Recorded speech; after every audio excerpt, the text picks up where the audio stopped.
Alright, so now we're talking about we have to allocate every dime. If you have a dollar that's just sitting around and it doesn't have a destination, that's a problem. Every single dollar needs to have a destination.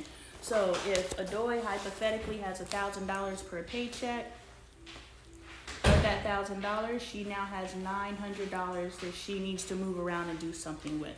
Okay, so we have to put a name on every single one of those dollars. She can't just have money sitting around. So we have what they call the envelope system. So we actually had physical envelopes where we had, this is what we need money for this is what we need money for this, and all these envelopes, they said like life insurance, get you some life insurance. Life insurance due on the 22nd of every month, and it was $237 a month. So as the money came in, we allocated $237 to pay the life insurance bill every month. And so you know you need to have $237 in this envelope or in the bank account. We had a bank account specifically to pay bills. So we had a spend money bank account where we didn't really pay attention to, you know, where that money was moving around. We did, but it wasn't like the bill bank account. The bill bank account is where all the bills withdrew from. We didn't touch that bank account. So the life insurance bank account would be the bank account that we would put, or the bill money would be the bank account that we would put the life insurance things for. So we had envelopes for all the bills. And so of this $900, Adoy would, Bailey, Adoy, the same person. So tithes come before anything else now, or does tithes come before I take that $100? Tithes comes from that $1,000. So I feel like, So are we if, doing this a personal list right now, or are we just doing that? well, let's go, because if we're going to get information, we might as well make it practical information. So your tithes is going to be paid from this $1,000. So if you're doing 10%, 7. 7%, well now what is that, $70? I don't know either. That's why 10% is nice and solid. Dre, what is 70%? No, I mean, look at her. Is it 70% you said? 7%. What is 7% of 1,000? He's mathy though. It's It's $700. I mean, it's $250. 250? That's a fourth. Go get your calculator. 7 out of 100. One of those. Hold on. I think it's $140. Yeah, it's $70. I knew that. That's just, hilarious. We're you just add the zero to it. Anyway, so of $1,000, $70 immediately is going to giving. But we do need the calculator because we gotta count this down. Okay. You know, so now we know of her $1,000, $70 is automatically going to giving.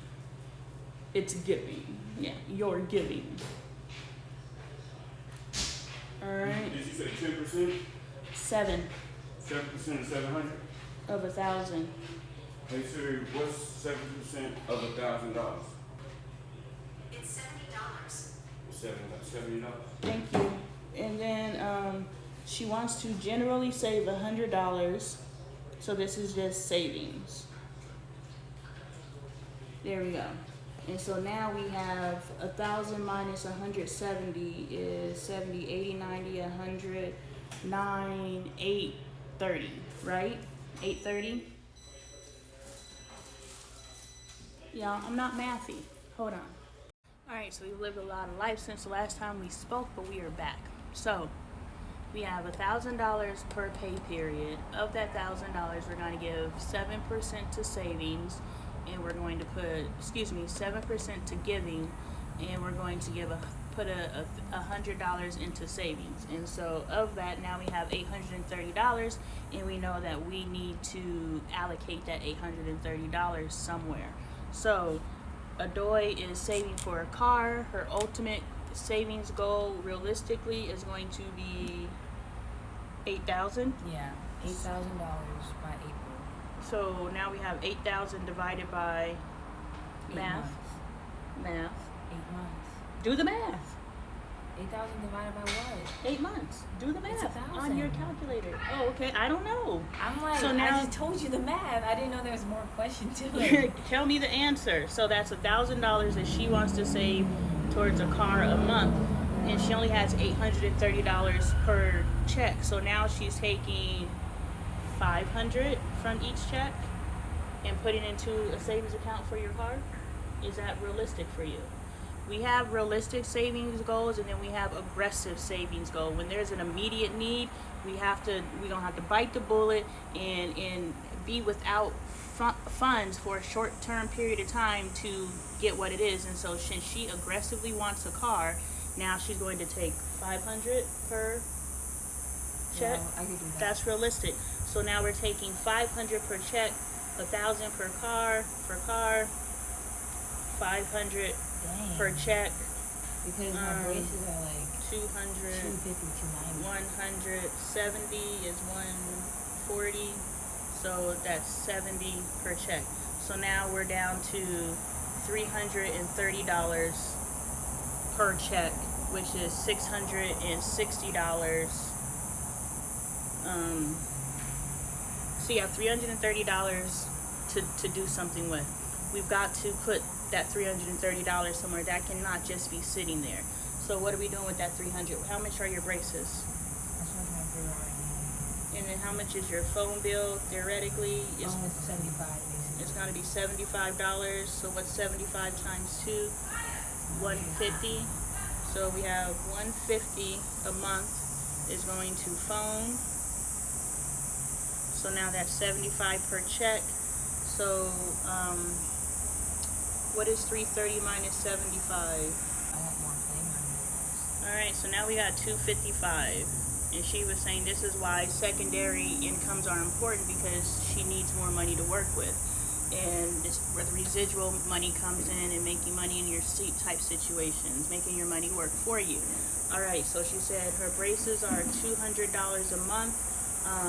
She can either break that down into taking $100 from this check and $100 from that check, or she can just take one check and $200, which would drop her down to $55, or she just takes $100 depending on the due date, right? So she's gonna have to have something in the pocket in order to start this breaking it up. So if she takes $100 from each check, which is more practical, this now puts her down to $155 to work with, because her braces per month, she's taking $100 from her first check and $100 from her second check. And by the time that second check hits, the money is there for the due date to cover her braces. And so she may have to do some finagling in order to always have $100 in the pocket so that she always has the money. It makes sense. You understand what I'm saying somewhere. So now she has $155 to live on. How much is your spending money, play money, activity money, Uber money? You know, we have to think about how much money. We can't say, okay, 155, how much money is eating out, how much money is all these different things. We have. What I'll say is I do have like, say, Apple Music, and let me see, because I do have expenses that I just pay because I've always had it. Those need to be factored in. Yeah, and as far as eating out, I can stop that. And, Go ahead. and all of those things need to be coming from one specific account. You need to have a bill account. All the money, so she would transfer her $100 for her braces. She would transfer her $50 for her phone. She would transfer, this is a separate savings account on its own. I know Capital One allows you to have, you can name your different savings accounts. So she'll have a car bank account, her general savings, her $200 a month, there's going to be 2 separate bank accounts, her short term and her long term. Her giving is gone. So all of these, we're gonna have multiple bank accounts here, right? So gym is 25. So her gym is $25 a month. So now she's down to $30. Apple is about $15. $15 for music. So now we're at $115. So music. Life is lifing, y'all.